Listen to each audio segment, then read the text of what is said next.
दान, धन का दान सबसे छोटा दान है दुनिया में। धन का दान, आप 1 करोड़ रुपए रख लो, 1 करोड़ भिखारी आ जाएंगे, 1-1 रुपए पूजेगा, और जब वो 1 रुपए लेकर के जाएंगे तो बाहर गाली देते हुए जाएंगे, धिक्कार है यार, दिन भर बैठे रहे, इससे अच्छा तो वो मौली माता के मंदिर में बैठते तो 100 रुपए कमा लेते। बोलो जय श्री कृष्ण। जय श्री कृष्ण। धन का दान सबसे छोटा दान। अन्नदान महत्वपूर्ण, इसलिए धन जितना दान करो उतना कम है। और अन्नदान, अन्न जानते, अन्न, पानी दान, किसी को पानी पिलाओ तो पानी शरीर में 1 दिन टिकता है, अन्न शरीर में 3 दिन टिकता है। लेकिन जो दान हमारे प्रिय अशोक ने किया है, जानते हो, इधर मुझे बुलाने में कल्पना कर सकते हो कितने लोगों का सहयोग लिया इन्होंने, कितना अथक परिश्रम किया, तन मन और धन से इस परिवार ने विपरीत परिस्थितियों को झेलते हुए, यहां तक कि ये ना समझे हर दिन हंसकर कथा में जाते हैं, लेकिन परिस्थितियां विपरीत बनती, कभी पंडाल की, कभी इसकी, कभी उसकी, यहां तक कि जो व्यास है उसको तक थोड़ा हल्का सा, लेकिन देखिए कथा में कोई व्यवधान नहीं। तो कहने का तात्पर्य यह है कि इन्होंने सबसे बड़ा दान किया है प्रज्ञा दीदी के माध्यम से, प्रज्ञा भारती के माध्यम से, वाणी दान। ये चाहते तो अपने घर में कथा करा लेते, घर के बाहर पंडाल लगा करके अपने पूर्वजों की मुक्ति के लिए कथा सुन लेते, 1000-2000 लोग आ जाते। लेकिन जानते हैं, फिर कह रही हूं कि पानी 1 दिन टिकता है, अन्न 3 दिन टिकता है पेट में, लेकिन संतों की वाणी, सत्संग की वाणी जीवन भर टिकती है, जीवन भर तुम्हारे अंदर रहेगी। इसीलिए कहा गया है अध्यात्म दान सबसे बड़ा दान है। तो ये सबसे बड़ा दान किया है, और इसे आप अपने हृदय में संजो कर रखें, और इसकी सीढ़ियां भी आप चाहेंगे तो आपको उपलब्ध हो जाएंगी। बोलिए जय श्री कृष्ण। 2 मिनट कीर्तन करें और शीघ्रता से अब हम कथा के अंतिम चरण में प्रवेश करें। बोलिए जय श्री कृष्ण। हम हाथ उठाकर कहते हैं, हम हो गए राधा रानी के। हम हाथ उठाकर कहते हैं, हम हो गए राधा रानी के। हम हाथ उठाकर कहते हैं, हम हो गए राधा रानी के। हम हाथ उठाकर कहते हैं, हम हो गए राधा रानी के। हम हो गए राधा रानी के। हम हो गए राधा रानी के।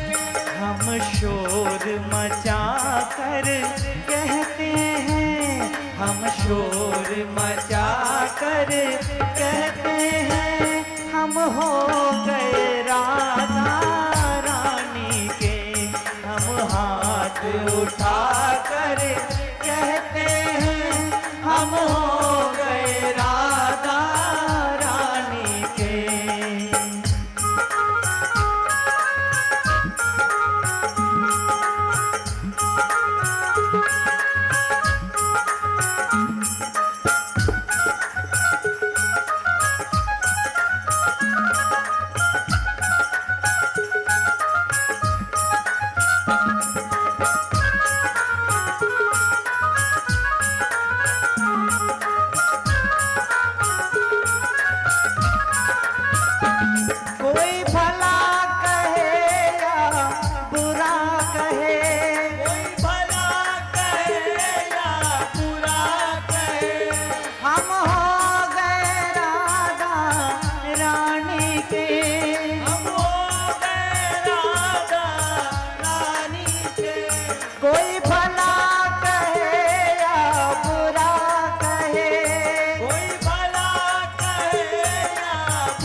नाच कर कह देंगे, हम नाच नाच कर कह देंगे, हम हो गए राधा रानी के।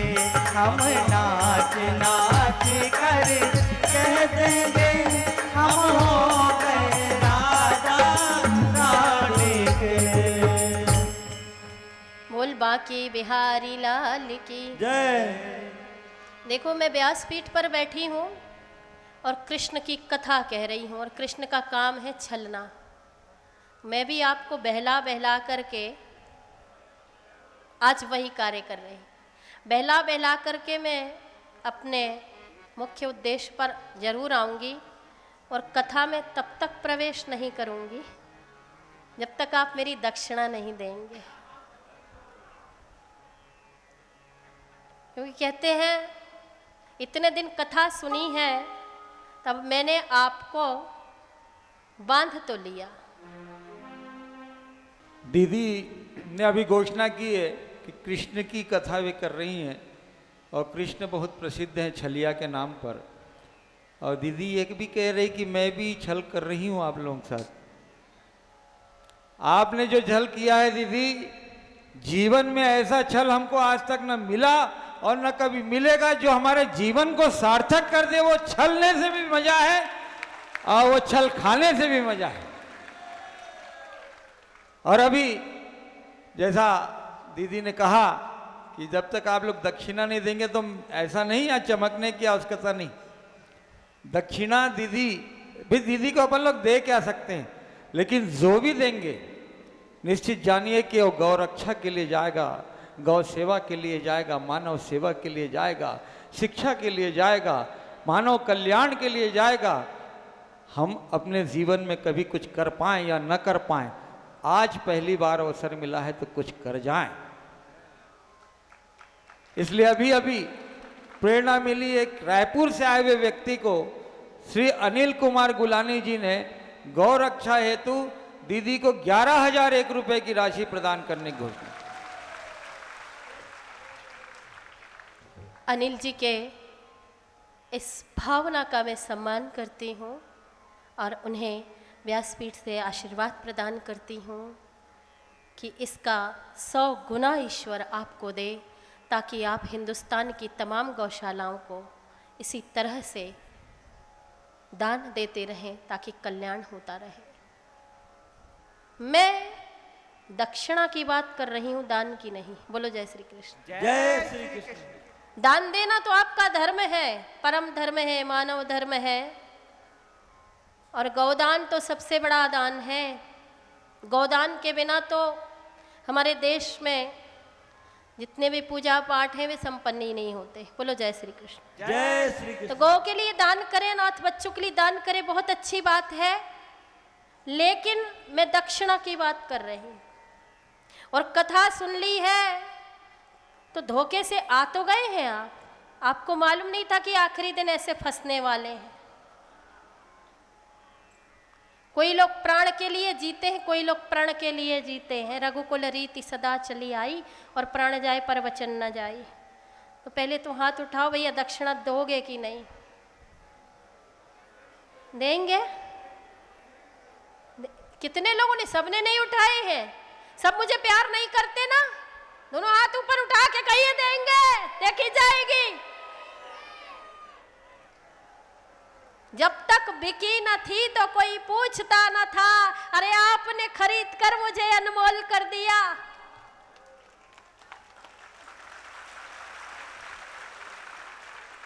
तो मेरी दक्षिणा ये है कि अब श्री कृष्ण की सौगंध खा करके दोनों हाथ ऊपर उठा करके ये कहना है, जो मैं कह रही हूं उसको रिपीट करना है आपको।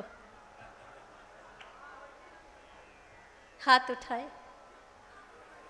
हम, जोर से मैं ऊंचा सुनती हूं भाई, हम यह शपथ लेते हैं इस पंडाल में भगवान कृष्ण की सौगंध खा करके कि हम अपना धर्मांतरण नहीं करेंगे, और ना ही किसी को धर्मांतरण करने देंगे। हम गौ माता की रक्षा करेंगे और मांसाहार नहीं करेंगे।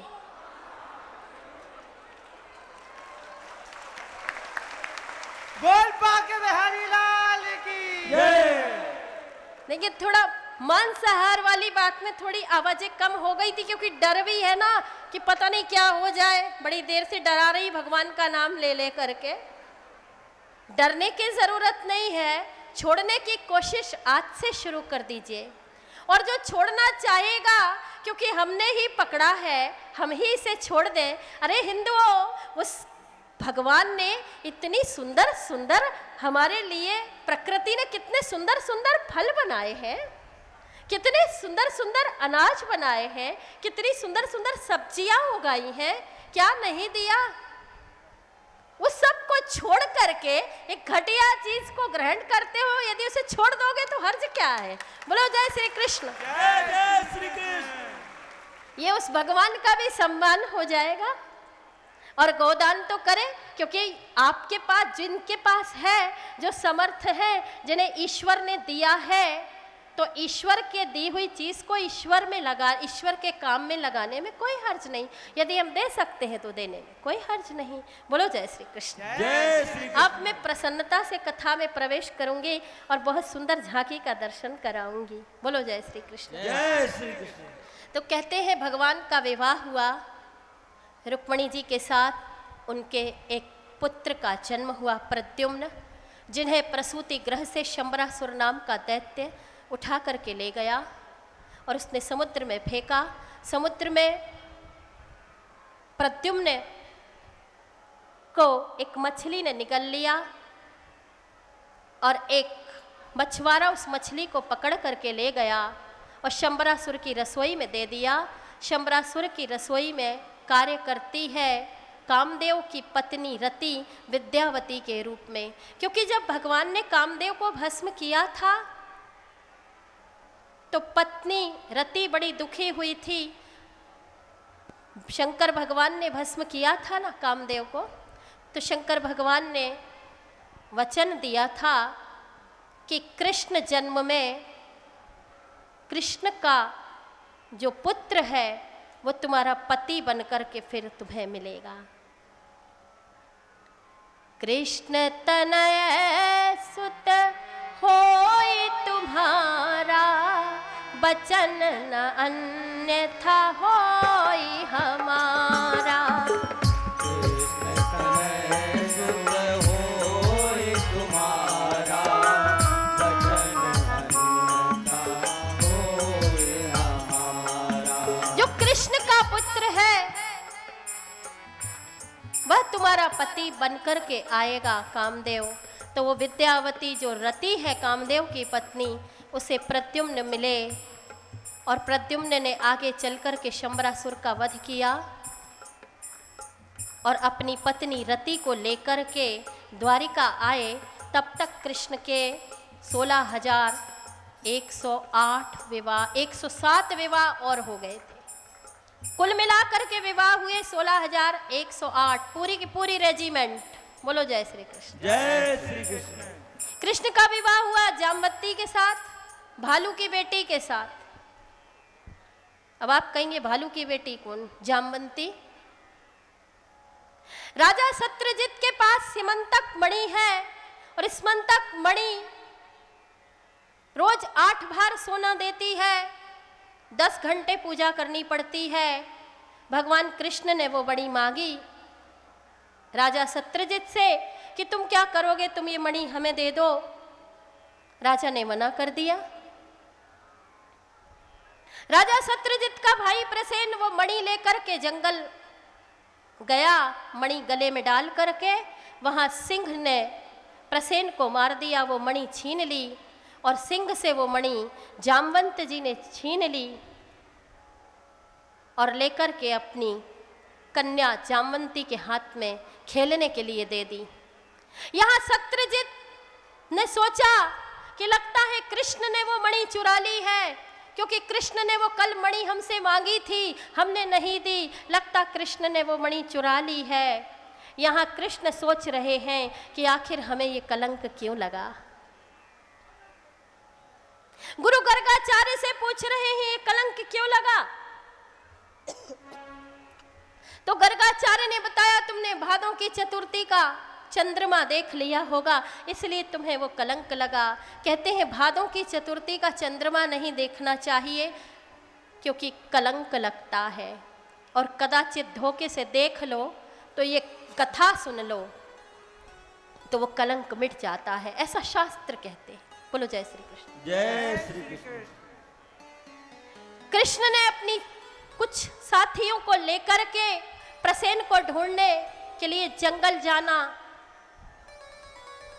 सोचा, और जब वे जंगल गए वहां प्रसेन का शव देखा। प्रसेन के जो शव से रक्त निकला था उस रक्त के निशानों का अनुसरण करते हुए वे गए तो उन्होंने देखा आगे जाकर के जहां रक्त के निशान समाप्त हो गए थे वहां भालू के पंजों के निशान थे। उसे भी अनुसरण करते हुए जब देखा तो एक गुफा से सुंदर तेज रोशनी आ रही थी। भगवान समझ गए ये वही स्थान है जहाँ मणि है। वे अंदर गए तो भालू के साथ उनकी लड़ाई हुई, जामवंत जी के साथ लड़ाई हुई, बहुत लड़ाई हुई। 4-5 दिन तक युद्ध चलता रहा। जामवंत जी की नस नस ढीली हो गई। जब जामवंत जी की नस नस ढीली हो गई तो अचानक भगवान श्री राम ने एक क्षण को दर्शन दिया और अंतर ध्यान हो गए। और जब वे अंतर ध्यान हो गए